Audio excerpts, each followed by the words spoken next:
సురేష్ గోపి బాటలోనే పవన్ కళ్యాణ్ ఇప్పుడు ఇలాగే కామెంట్స్ చేస్తూ ఉన్నారనమాట. రాజకీయాలు గుడ్ బై అని చెప్తున్నారు. అసలు ఏమైంది? పవన్ కళ్యాణ్ గారు ఏమన్నా గుడ్ బై చెప్పబోతున్నారు? అయితే సురేష్ గోపి గారు మలయాళ నటుడు, అక్కడ మంచి గుర్తింపు అయితే ఉంది ఆయనకి. ఇప్పుడైతే ఆయన రాజకీయాలు అంటే కేంద్ర సహాయ మంత్రిగా కూడా ఆయన పనిచేస్తున్నారు.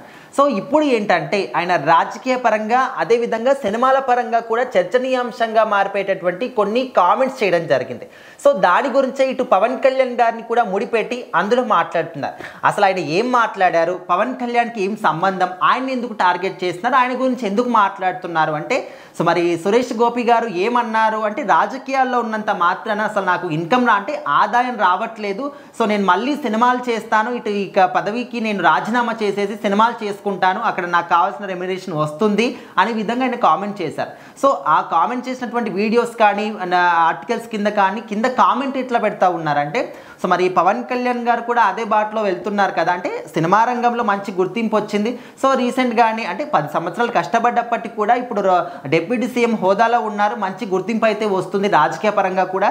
కానీ ఇంకా మరి ఈ విధంగా చూస్తే ఈయన కేంద్రానికి సహాయ మంత్రిగా ఉన్నప్పటికీ ఆయనకి ఆదాయం లేకపోతే ఇంకా ఆదాయం లేదని చెప్పేసి ఆయన ఈ విధంగా మళ్ళీ సినిమాలు చేస్తా అంటున్నాడు కదా, రాజీనామా చేస్తా అంటున్నాడు. సో మీరు కూడా రాజీనామా చేసుకోండి పవన్ కళ్యాణ్ గారు, మళ్ళీ సినిమాలు చేసుకోండి, మీకు రావాల్సిన రెమ్యునరేషన్ మీకు వస్తుంది, ఇంకా రాజకీయాలు వదిలేసుకోండి, మీకేమీ అంత రాదు అనే విధంగా కొంతమంది అంటే నెగిటివ్గా మాట్లాడే వాళ్ళు ఖచ్చితంగా ఉంటారు.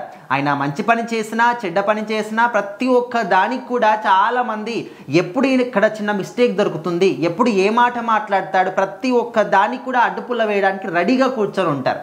సో వాళ్ళు కంప్లీట్గా ఈయన కోసమే పని చేస్తున్నారా, ఈయన ఎక్కడికి వెళ్తున్నాడు, ఏం చేస్తున్నాడు, ఏం మాట్లాడుతున్నారు, దాని గురించి మనం ఎప్పుడు రియాక్ట్ అవుదామని చాలామంది కూర్చుంటారు. సో వాళ్ళే ఈ విధంగా చేస్తున్నారు అనుకోవచ్చు.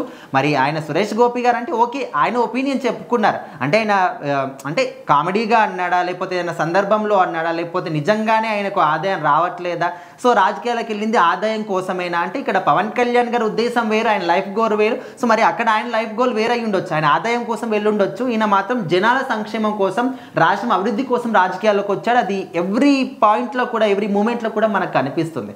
సో ఆయనకి చాలా డిఫరెన్స్ ఉంది. సో ఆయన ఏదో రాజకీయాల్లో వదిలేసుకొని ఇంకా నేను సినిమాలు చేసుకుంటాను, ఆదాయం రావట్లేదు అన్నాడు అని ఒక్క మాటకి ఇటు పవన్ కళ్యాణ్ గారిని ముడిపెట్టి ఆయన కూడా రాజీనామా చేసుకునే బుద్ధి లేని వాళ్ళకు కూడా మనము ఖచ్చితంగా సమాధానం చెప్పాలి.